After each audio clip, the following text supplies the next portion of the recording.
Welcome to the Slop Farm. Enjoy the video. Connect an external drive or network share to your Mac before you begin. Open System Settings and select Time Machine to choose a backup disk. Choose the drive and enable encryption on the backup if you want secure data storage. Time Machine will prompt to use the drive and to replace any existing backups when necessary.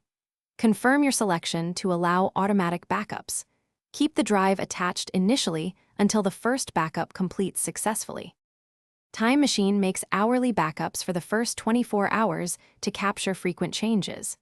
After that, it saves a daily backup for the past month on a rolling schedule. Older snapshots become weekly backups until the backup disk becomes full, and Time Machine deletes the oldest backups automatically.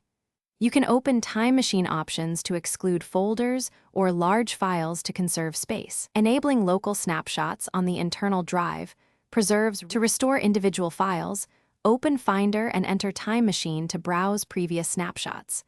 Locate the file or folder and click Restore to return it to its original location.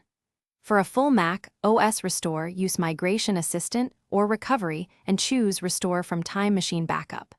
If the disk needs reclaiming, format it in Disk Utility and set it again as the Time Machine disk. Periodically verify backup dates and run Verify Backups to confirm data integrity before relying on a restore.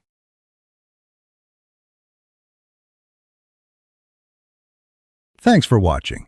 Consider subscribing if we helped you today.